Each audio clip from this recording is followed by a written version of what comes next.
Now, you know your girl was going to come through on this one. So this is my girl right here. She says, can you make a video about how you decide what trips to take, tips, T for solo traveling, Black women, just in case I can't get my friends to come with me. I need a breakaway. So the way I decide where I want to go is I am a bit of a nerd. I love anthropology. I love geology. I love geography. So anywhere where I can see natural ruins or just hot springs, waterfalls, volcanoes, I love it. So I'm going to go. And I'm a very scenic person as well. So one of the things that I did do was I decided a list of what I wanted to accomplish with my travels. So the first wonder of the world that I seen was the Roman Colosseum in Rome, Italy, of course. You can go inside of the Colosseum, which I did do, but you want to make sure you get the Roma pass because you get a better discount as well as you get to skip the lines that are here at the Roman Colosseum. The second one that I did was the Chichen Itza. So the Chichen Itza is located in Mexico. It's part of the ancient Inca and Maya ruins civilization. Forgive me if I messed that up because it's been a minute since I've been to the Chichen Itza. I believe it was the Mayan ruins and not the Incas, but it was a fascinating place. Again, I love natural ruins and just history when I travel. The third place is the Machu Picchu in Peru. You definitely want to take into consideration that Peru, I did Lima, Peru, and Cusco. I booked the trip specifically to see the Machu Picchu because it's something that I wanted to see. This is an extremely high elevation, guys.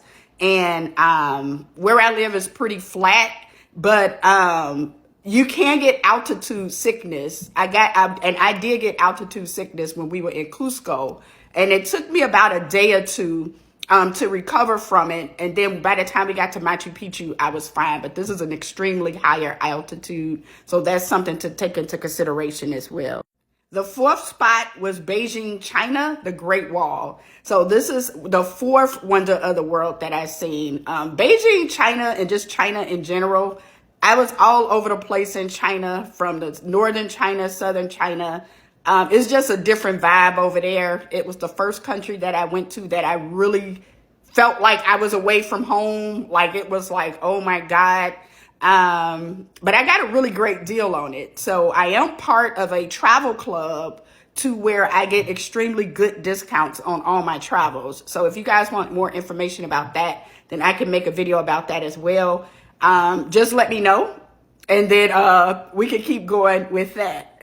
The fifth wonder of the world that I seen was the pyramids of Giza. So of course this was in Cairo, Egypt. I wound up doing a Egyptian tour with my family for Thanksgiving, and then part of it was a 3-day cruise on the Nile, and then we were able to see the pyramids of Giza, the Sphinx, of course, and then also you can pay extra to go inside of the Great Pyramid of Giza, which it was something I did just to say that I did it, but it was really cramped up in there. Like these things are like 300 feet tall, and we climbed all the way to the top of it.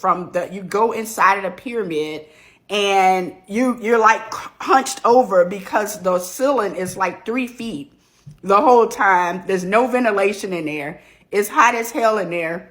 And sometimes it just felt unsafe because you're climbing ladders and stairs and stuff. But it was kind of cool just to say you've been in there. And then once you get up to the top, it's like a completely open room. And they say that, I personally believe that the pyramids was the electricity center of the town back in those days. And there's YouTube videos to kind of back that up as well. So I'm just fascinated with stuff like this. And then of course they used to be covered in limestone. The top of it used to be gold. So just to see it now and to actually touch it and see how big those bricks were, it was just absolutely fascinating with me. And I was really glad that my dad got to see them as well, because it's something he had been looking into and studying. And then the sixth wonder of the world that I've seen was the ruins of Petra, which is the trip that I just came back from back in February of this year. I booked the trip to Jordan. I did a tour of the Holy Land with Israel, and Jordan, and I booked it specifically because I knew I wanted to float in the Dead Sea. So you can do that in either Israel or Jordan. The sea kind of serves as a natural border for those two countries. We were unable to do it in Israel because the water was too choppy. But once we got to Jordan, it was warmer and it was also calmer. Jordan is a little bit more inland than Israel because Israel borders the Mediterranean Sea. So we were able to float in the Dead Sea on this trip, as well as see the ruins of Petra. So this part is called the Treasury. This is a lost city in Jordan. And when it was discovered, they found out that this was the treasury of the town. And then if you walk like maybe half a mile behind this, then you'll see the theater and like other parts of the town that a natural town would have. This is a mountain that you can hike up. It is not safe at all. There is no like pathway, like you're climbing over boulders.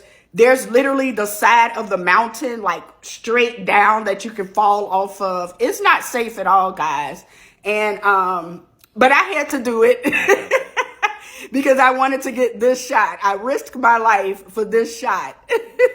And then you can climb up even higher. These drifts, like these mountains are like 300 feet tall. So you can see where my foot is. That is literally the ledge. So if I stand up and lean forward, I'm over the ledge.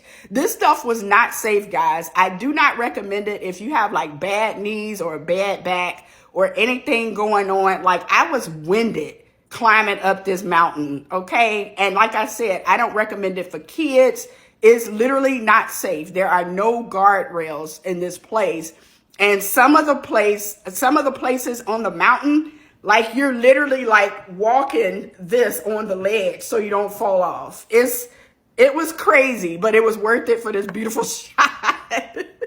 And one of the websites that I use just to kind of see if you know where you want to go, like for instance, I knew I wanted to go to Petra. So you can just type in Petra and then pull it up. This website is called Viator. You can search all of your excursions, even in your home city.